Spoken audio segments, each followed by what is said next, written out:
All right, good Monday evening, everyone. Thanks for stopping by for a check of your forecast. Hope everyone's doing well today. We're going to break down where we had the most snow, kind of where we've actually allowed temperatures to get above freezing as well. And we'll also be breaking down why we got to see some light pillars over the last couple of days. But right now, you're taking a live look outside in Childress. It is January 26th, year of our Lord 2026, and it is 5:34 p.m. here in Amarillo. You can see the Highway 287 corridor, at least in town, is clear and dry, so travel conditions are much improved compared to where they were this weekend. Now, if you're on a side street, in the neighborhood, places like that probably still have ice and snow on them. So just be cautious in that regard. But we do, again, have some much easier travel conditions on those major thoroughfares and highways and interstates.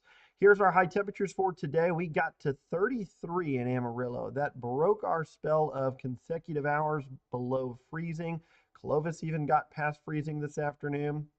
Areas that saw the heavy snow, though, still in those high 20s and low 30s. So we are not dealing with, we're going to deal with another day of sub-freezing temperatures. They probably don't get back up to 32, 33 until tomorrow afternoon.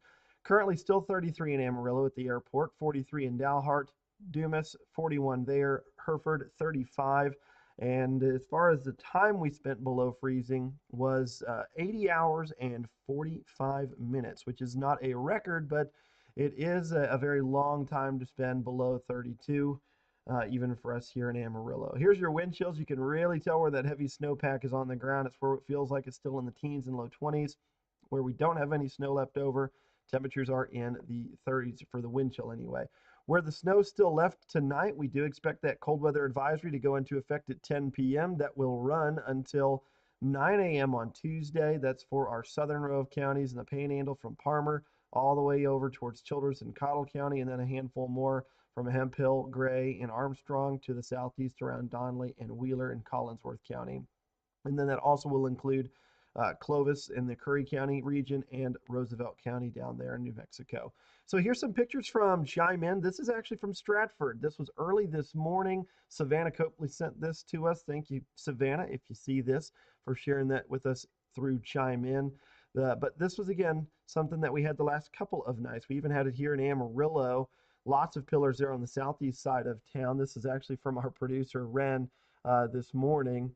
But this happens only a couple of times a year, and the reason for that is you need really cold temperatures in order for that to occur. And the reason is the type of ice crystals that we're looking for to create those big pillars in those columns. Those ice crystals are hexagonal in shape, and they don't form unless the temperature is below 10 degrees Fahrenheit. And even colder, the better it is.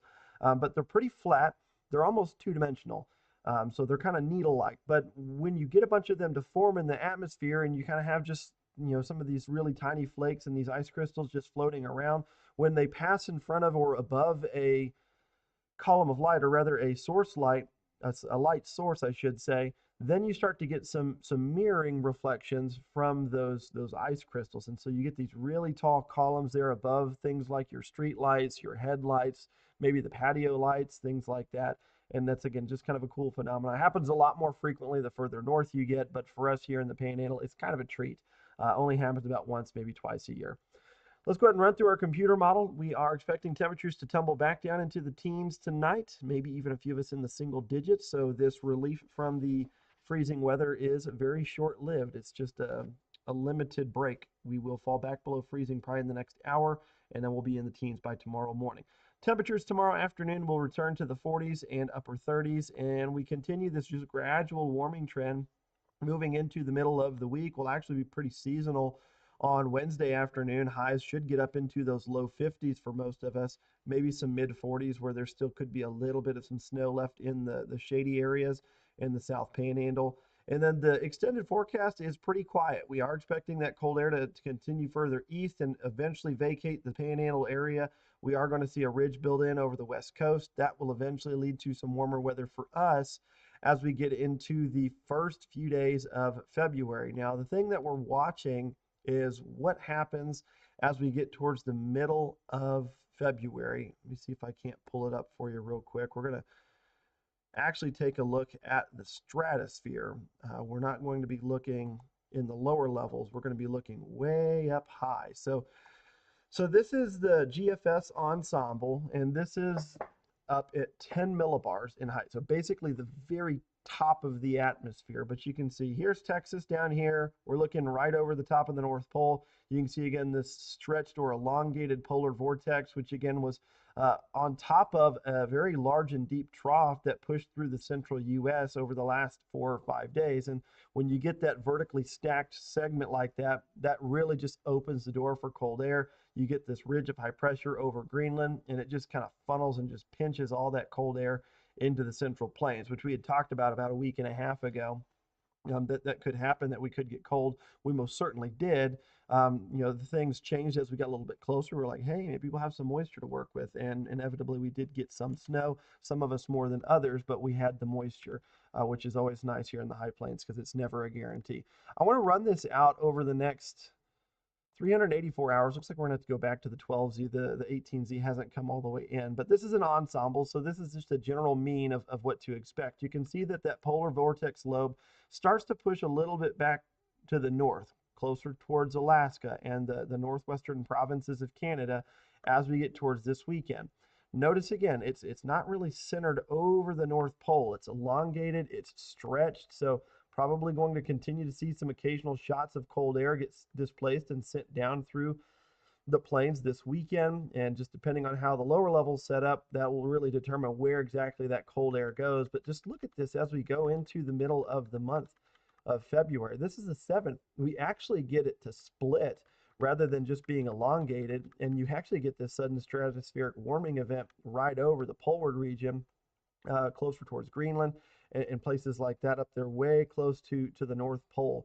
If this were to happen, I mean, this could really open up the door for a very amplified weather pattern with the jet stream. And that means that things might start to get pretty active here in the high plains should that verify and start to come to fruition. So I'm not going to guarantee us to see cold weather in February yet, but I do think that is a premonition which could maybe open the door for the middle of the month to potentially the second half of the month, pending where our troughs are going to be as we get towards the middle of February. But that is, again, a pretty good sign that cold air is going to get squeezed out of the poleward region. Where it goes still is, again, probably anyone's guess at this point.